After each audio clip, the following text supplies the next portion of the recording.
Hi, I'm Emily from the Clermont County Public Library, and today I want to share with you a wide range of nature-themed books. If you can't get outside, these are all a marvelous substitute. If you do enjoy exploring the outdoors, these should serve to inspire you further. There are a lot of ways to develop a themed list of books. In this case, the bulk of these books are ones that I've read. While I've enjoyed these books, I make no claim that these are the best of the best. If some prick your interest, give them a try. Contact your local library and the staff there will be happy to help you track down a copy to read. I'm going to start off by sharing some accessible nonfiction titles. From there, we'll move into nature-themed fiction in a wide range of genres. Our first book is American Wolf, a true story of survival and obsession in the West. The story is of 06, a female wolf in Yellowstone, who was so well known that she received a New York Times obituary. The book follows the challenges that she, her pups, and her pack face from hunters, ranchers, and other wolves. The story illustrates the larger Western clash between those who want to restore wolf populations and those who don't. After reading this book, I definitely wanted to go visit Yellowstone again. Eager, The Surprising Secret Life of Beavers and Why They Matter, discusses the role of beavers as a keystone species in ensuring healthy ecosystems. You'll learn about beavers from the fur trade's impact on their population to conservation efforts of today. You'll also meet various beaver believers and discover the work they're doing to try and restore beaver habitat. The Hidden Life of Deer, Lessons from the Natural World, is another book to get up close and personal in the daily interactions of a species. Elizabeth Marshall Thomas tells the story of a year in the life of deer living on her New Hampshire farm. The author is an anthropologist, and this is by no means a scientific study. Instead, these are observations and reflections fueled by her feeding of deer. This is a short and engaging book for anyone with a soft spot for deer. The Fastest Things on Wings, Rescuing Hummingbirds in Hollywood. In this, the author recounts her experiences as a rehabber for injured or orphaned hummingbirds in Los Angeles. You'll learn all about the birds and the demanding task of caring for them. The book is filled with highly readable stories about hummers found in unusual circumstances, the wide range of humans eager to save them, and in-depth tales of individual birds. This is great for hummingbird enthusiasts or anyone who likes animal or rescue stories. The Sound of a Wild Snail Eating. At 34, the author was struck with a mysterious neurological disorder, became bedridden, and was forced to move from her main farmhouse to a studio apartment. One day, a friend brings her a pot of wild violets, accompanied by a forest snail. Elizabeth develops a strong attachment to the snail, observing its life in detail and finding solace in doing so. This is a short book filled with the science and natural history of snails. It's also a moving story of individual determination to overcome illness and regain life. Letters from Eden, A Year at Home in the Woods, is a compilation of the author's paintings, drawings, and essays, and is based on daily walks around her southern Ohio property. The format is a series of essays arranged by season. The stories relate interactions among people and animals, including coyotes, wild turkeys, box turtles, and even a bird-eating bullfrog. This is gorgeous to page through. The author has a number of similar books, including a new one about rehabilitating an orphan blue jay. End of the Megafauna, The Fate of the World's Hugest, Fiercest, and Strangest Animals, is another book with fantastic illustrations. In reading this, you'll investigate the theories behind the near-time extinction of many vertebrates over the past 50,000 years. The author is a paleomammalogist with the American Museum of Natural History in New York City. This book is great to page through and browse. Curious kids would enjoy looking at it as well. Prisoners of Geography, 10 Maps that Explain Everything About the World. Geography is just nature on a grand scale. This book looks at the premise that all leaders are constrained by geography. It addresses questions like, why is Putin so obsessed with Crimea? Why was the US destined to become a global superpower? Why does China's power base continue to expand? Why will Europe never be united? The text is very accessible, making it appropriate for people who haven't explored the topic in any significant depth. The River of Doubt, Theodore Roosevelt's Darkest Journey, is a book about one of our most nature-focused presidents. After losing a third-party bid for the White House in 1912, Roosevelt tried to chase away his blues by accepting an invitation to travel to South America. The trip evolved into an ill-prepared journey down an unexplored tributary of the Amazon known as the River of Doubt. The travelers encountered challenges, including impassable rapids, loss of canoes and supplies, malaria, near starvation, cannibals, deadly snakes and insects, and a murderous porter. At one point, 55-year-old Roosevelt, injured and weak from a flesh-eating bacteria, told his son Kermit to leave him to die. Millard's other books are excellent as well. Destiny of the Republic is about the assassination of James Garfield, and Hero of the Empire is about Winston Churchill's experiences during the Boer War. Winter Dance, the fine madness of running the Iditarod. Gary Paulsen has had a long career as a children's author, but he has also written a few books for adults. Paulsen ran the Iditarod in 1983 and 85, and was again in training when a heart condition forced him to retire.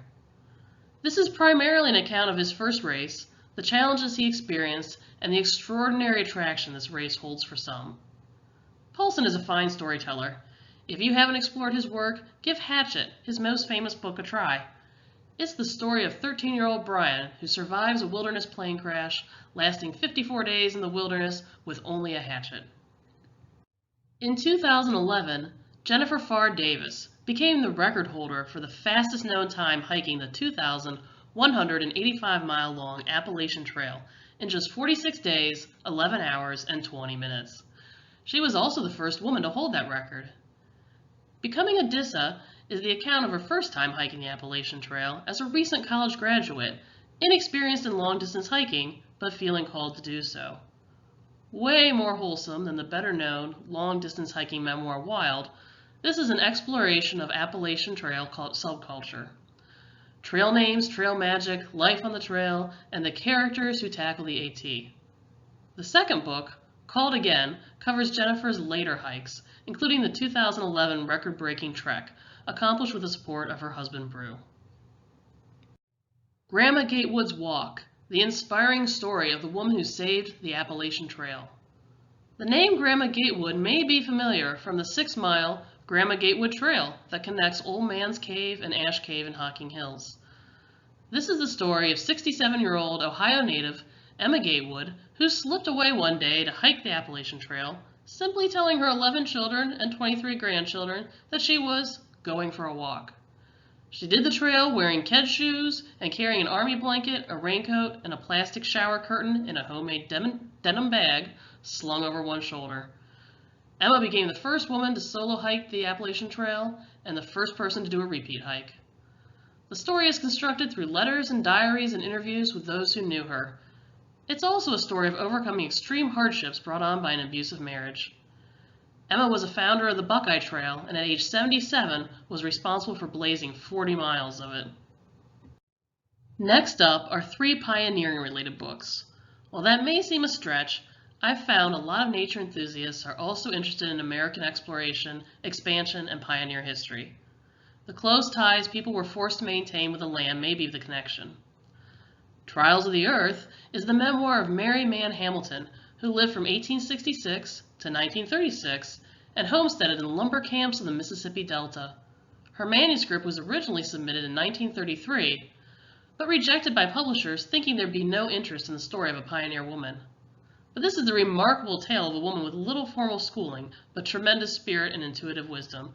It's a compelling story of how she cared for her family while surviving floods, tornadoes, fires, and wild animals. This book really brings to life the impact nature had on day-to-day life in the not-so-distant past.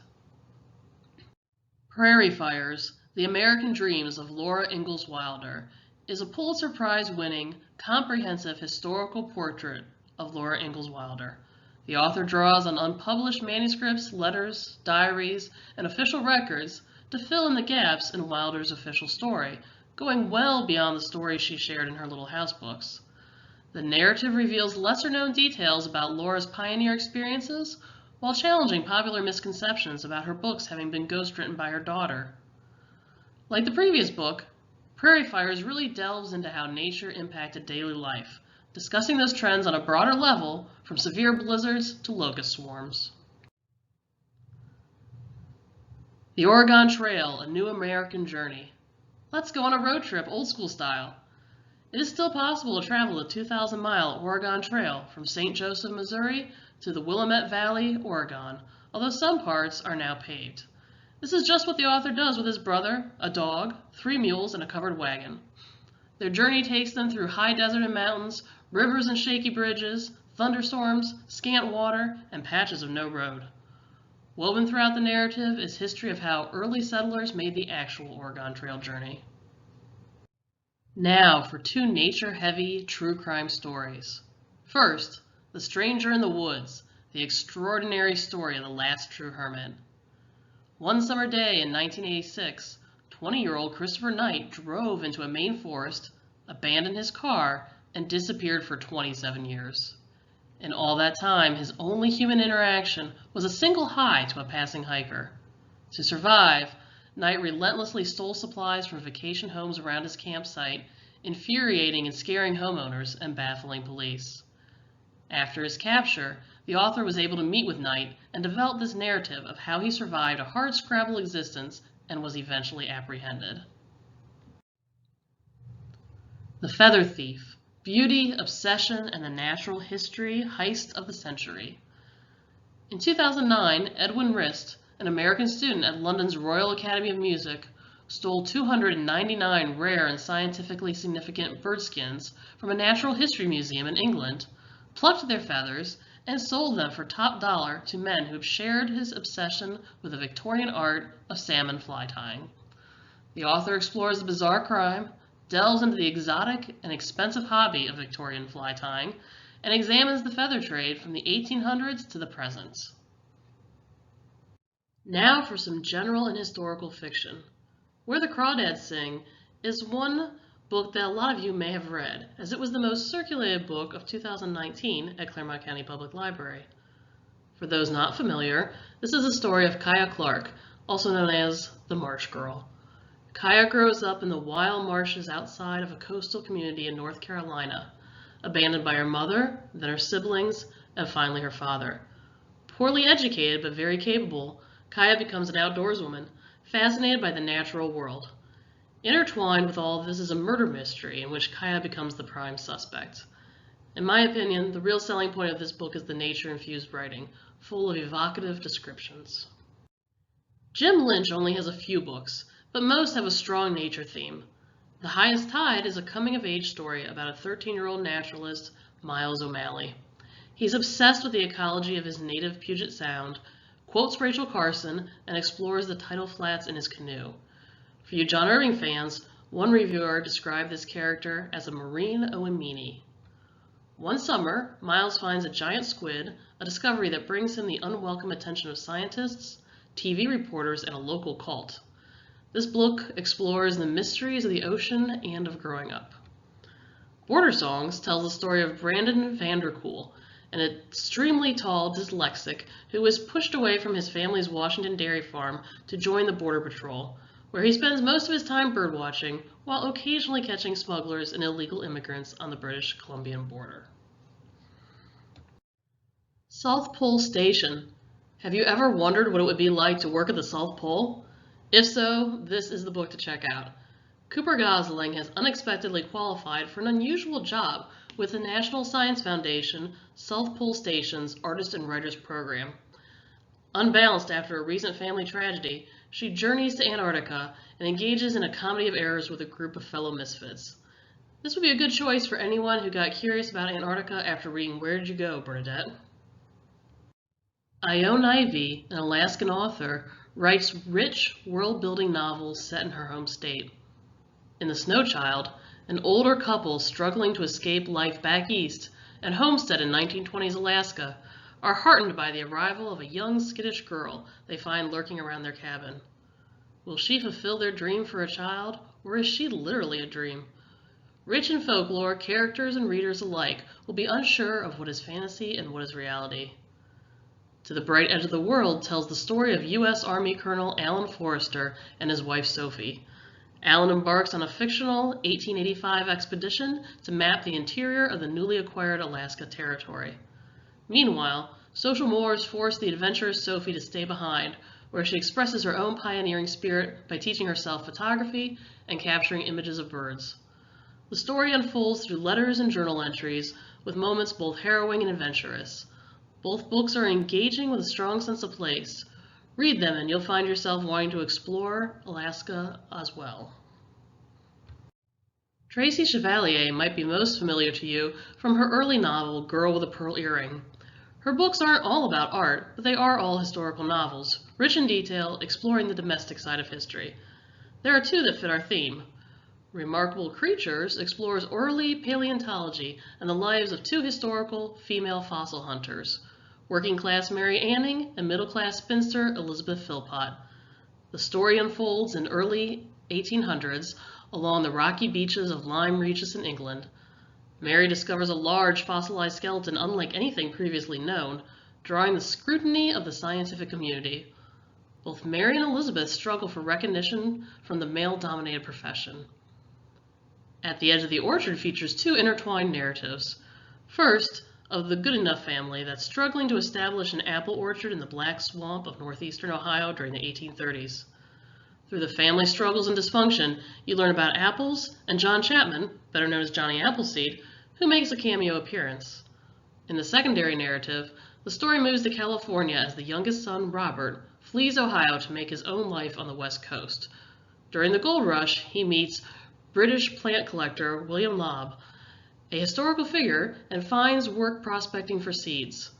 Through this, we learn how American pine trees, redwoods, and sequoias were painstakingly introduced to England for the estates of his wealthy British patrons.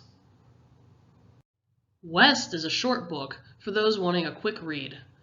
A decade or so after the Lewis and Clark expedition, John Cyrus Bellman, a widower and mule breeder, reads in the newspaper the discovery of monstrous bones sunk in the salty Kentucky mud, and is convinced that the same gigantic monsters still walk the earth in the unexplored territories of the West. Promising to write frequently, he leaves his preteen daughter Bess on his Pennsylvania farm and heads west. What follows is the story of Bess's waiting and Bellman's wandering through the wilderness. The Revenant might be familiar from the Leonardo DiCaprio film of a few years ago. Long before it was a movie, it was a book based on historical events. In the 1820s, frontiersman Hugh Glass joined an expedition of the Rocky Mountain Fur Company. After being badly mauled by a grizzly bear, Hugh is left in the care of two companions, John Fitzgerald and Jim Bridger, who quickly decide that he's a goner and not worth waiting for. They take his rifle and knife and abandon him to die alone.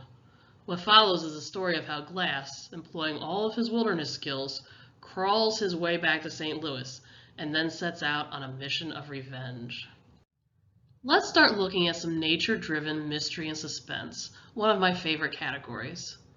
This series, from author Paul Dwyer, stars Maine game warden Mike Bowditch and features a strong sense of place, well-developed characters, and white-knuckle tension. Mike regularly finds himself forced to choose between personal loyalties and the law he's determined to uphold. In the first book, Mike and a retired game warden pilot journey deep into the Maine wilderness in search of a runaway fugitive, Mike's father. The books in this series by Christine Carbo are consistently set in Glacier National Park, but rotate through a series of different investigators as the main characters. That said, some of the same individuals pop up repeatedly throughout the series.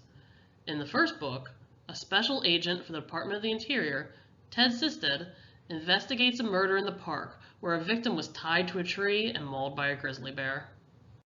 These police procedurals by Margaret Mizushima are set in the small town of Timber Creek, Colorado, and the surrounding wilderness areas. Our protagonist is newly trained canine officer Maddie Cobb and her partner, canine police dog Robo. This one's a great choice for those who like to see a dog featured in their stories. In the first book, Robo discovers the body of a teenage girl in the mountains outside of Timber Creek, which leads Maddie to a criminal operation that uses dogs as drug mules.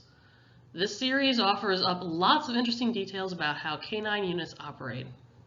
Nevada Bar's longtime series features park ranger Anna Pigeon, a serious woman with a self-depreciating sense of humor. The books rotate through various national parks as job changes and special details transfer Anna around the country. The stories showcase the spectacular beauty of each locale while advocating for ecological and conservation perspectives. While identifying evildoers and tracking down killers, Anna remains dedicated to protecting the natural world. Throughout the series, tension builds by reintroducing past characters and embroiling Anna in family and friendship issues. In the first book, Anna has fled New York to find refuge as a ranger in the remote backcountry of West Texas. She stumbles into a web of violence and murder when a fellow park ranger is mysteriously killed and another ranger vanishes. Set in northern Minnesota, these atmospheric and bleak mysteries by William Kent Krueger are hard-boiled and intense. They feature Cork O'Connor, a straight-arrow cop turned private investigator, and are largely standalone stories, often involving the politics and culture of the nearby Indian tribes. In the first book, O'Connor has lost his job as sheriff in small-town Aurora, Minnesota, after being blamed for a tragedy on the local Anishinaabe Indian reservation. But he must set aside his personal demons when a young boy goes missing on the same day a judge commits suicide, and no one but O'Connor suspects foul play. Before Wyoming native C.J. Box began writing suspense novels, he worked as a journalist, frequently covering outdoor life. His primary series, set in the Wyoming wilderness, features state game warden Joe Pickett. These intricately plotted mysteries integrate environmental and political issues into fast-paced, suspenseful stories. Pickett is upright and hardworking, and is surrounded by interesting secondary characters, including his family. In the first book, Joe is a new game warden who gets drawn into a murder investigation when a local outfitter is found splayed dead across the woodpile in his very own backyard. This is one of my favorite authors. Dana Stabenow writes intricately plotted, witty, and atmospheric mysteries set in Alaska. Her work features evocative descriptions of life in the state, from its icy landscapes of its national parks to the quirks of its citizens. She has written a number of series, but her primary one features private investigator Kate Shagak and Dog Mutt. In these stories, we meet colorful recurring characters, follow Kate's personal relationships, wade with her through tricky Alaskan politics, delve into the complex social and environmental issues, and discover the solution to a wide range of intriguing crimes. In the first book, after a national park ranger is reported missing and the man sent to find him disappears as well, Kate decides to brave the cold wilderness of northern Alaska to crack the case. I would recommend reading this series in order, if at all possible. Diane Lee Beck has 2 standalone wilderness suspense novels so far. In Breaking Wild, Amy Ray Latour got lost while elk hunting in western Colorado's rugged wilderness. Ranger Prue Hathaway, along with her search and rescue dog, responds to reports of Amy Ray's disappearance, and over the weeks that follow, scours the land for evidence of what may have happened to Amy. Both women are complexly characterized, and the narrative alternates chapters between their 2 compelling voices. In The Last Woman in the Forest, an endangered wildlife protector on assignment in northern Alberta falls in love with her brilliant mentor before a tragic accident and disturbing inconsistencies trigger her suspicions about his possible role in 4 murders. Bearskin is a debut novel from 2018. Rice Moore is working as a biologist caretaker at the vast Turk Mountain Preserve in the Appalachian Wilderness of Virginia when he discovers that poachers are killing bears to sell their organs in overseas drug markets. Rice's efforts to curtail this activity antagonize the locals, and worse, it alerts agents of a Mexican drug cartel from which Rice has been fleeing. This one's pretty gritty, but full of details that will make you feel like you're traveling through the woods alongside Rice. Now stretch your imagination a bit as we look at some speculative fiction, science fiction, fantasy, and horror. To be taught if fortunate, in this meaty novella set in the not-too-distant future, 4 astronauts look for life in a galaxy that's light years from Earth. Through somaforming, the 4 can alter their own biology to fit each new world so as not to alter or interfere with the world itself. The story of their visits to 4 unique worlds, some filled with the wonder of alien life and others filled with the horror of it, is told by engineer Ariadne O'Neill. When she and her crewmates lose contact with Earth, they must ultimately decide whether to return home to an uncertain fate or honor their mission and continue to explore new worlds, even if nobody back home is listening or alive. This book fits our theme because a lot of the story focuses on the biological plant surveys the astronauts are conducting. You get to join in on their excitement and fascination in discovering and observing new species. Becky Chambers is an excellent newish writer who crowdfunded her first book through a Kickstarter campaign. Her other stories don't really fit our theme, but are fun space operas. If you're a Star Trek fan, you might enjoy her positive, adventurous spin on the future. Start with A Long Way to a Small, Angry Planet. This one is for dystopian fans and will make you paranoid about ticks. The Salt Line is set in a future in which a tick infestation has driven humanity to barricade itself in a series of safe zones, excluding most people from the vast expanses of the planet. The plot involves a group of wealthy individuals on an extreme adventure trip into the tick zone in order to explore those abandoned places. Of course, things don't go as planned. While telling a story involving hostage-taking, drug smuggling, and the search for a solution to the bug problem, the novel raises the question of what we are willing to sacrifice for safety. In this duology by Sue Burke, a group of 50 colonists leave a blighted Earth and land on the planet Pax, and hoping to create a harmonious society attuned to nature and devoid of Earth's contentious politics. While deciphering the planet's secrets, the colonists discover that the predators on the planet include sentient plants that view the humans as both enemies and allies. The development of the human colony is followed through this multi-generational story in which each chapter is told from the perspective of a different individual from each succeeding generation. Through substantial world building, the author combines the intricacies of colonization with the science of botany and theories of mutualism and predation. The first book in the Southern Reach trilogy, Annihilation, is another that might be familiar from the movies. The Southern Reach is the secret government agency that sends expeditions across the border to monitor Area X, an ominous coastal no-man's land since an unspecified event 30 years before. In the first book, 4 women, a biologist, a psychologist, a surveyor, and an anthropologist, set out on a scientific expedition to Area X. 11 previous missions have failed, resulting mostly in casualties. A blend of science fiction and horror, the trilogy explores the mysteries of the Area X landscape. The next couple of suggestions are fantasy. They might seem like a bit more of a stretch, but in each, the local environment plays a major role in shaping the story. Starting with The Bear and the Nightingale, this is a trilogy of literary historical fantasies set in 14th century Russia and rich in fairy tales and folklore. The star of the series is Vasya, the spirited, fierce daughter of a wealthy landowner. She is the possessor of magical gifts, able to talk with horses and befriend the household and forest spirits that live in and around her village. Across the books, Vasya matures amongst religious intolerance, fierce politics, and rival magics. As her powers grow, so do their consequences, along with her need to right wrongs. These are atmospheric stories that suck you into the medieval wilds of northern Russia. The premise of Alex Bledsoe's series is that in the Smoky Mountains dwell the reclusive Tufa, a community of folk who are already in residence when the first Europeans arrived. They are fantastic musicians with songs passed from generation to generation and are rumored to have unearthly powers. The first book tells the story of Private Bronwyn Hyatt, a war hero who is shipped back home from Iraq with a smashed leg and shoulder. While she knows her injuries will rapidly heal once returned to the Tufa community, she struggles to regain her ability to play and sing. The 6-book series is a mix of Appalachian folk magic, dark humor, and human stories. Each book focuses on a different individual in the same community, and there's a larger arc about the power struggle between 2 opposing factions of the Tufa. For all of you who enjoy visiting the Smokies, this is a series worth considering.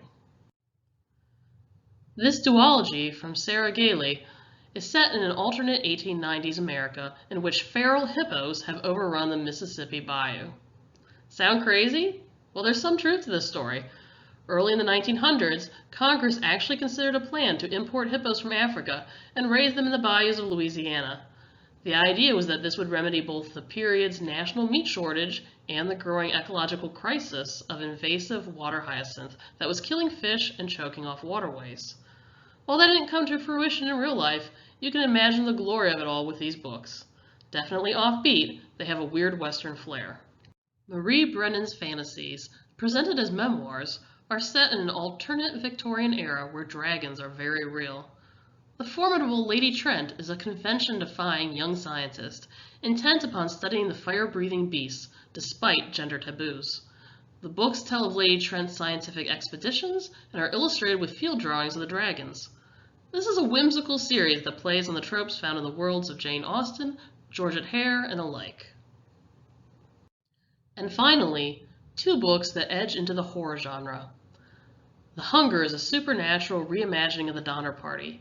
It's 1846, and as we know, the Donner Party is headed across the great western expanse to California in a wagon train of 90 people. A practice on the trail was that those headed west would leave letters under rocks in hopes that eastbound travelers would find them and take them to the post office. Early in The Hunger, one of Donner's teenage daughters finds hundreds of such letters, all with the same ominous message: turn back or you will die. Next, a young boy disappears and is later found savagely mutilated, as if by an animal. The party rightfully begins to fear that something sinister is awaiting them on the trail. This is a suspenseful and imaginative take on the famous tragedy. Into the Drowning Deep. 7 years ago, a ship sailed on a voyage to the Mariana Trench to film a mockumentary about the mythological mermaid said to live in the trench. 6 weeks later, the ship was discovered adrift with no survivors. Now a new team sets out to seek answers. For young marine biologist Victoria Stewart, it is finally her chance to determine what happened to her sister on that previous doomed trip, and to avoid the same fate. This one combines science, horror, and mystery into a gripping story of terror on the sea. You'll never think about mermaids in quite the same way again. I hope that at least a few of these books have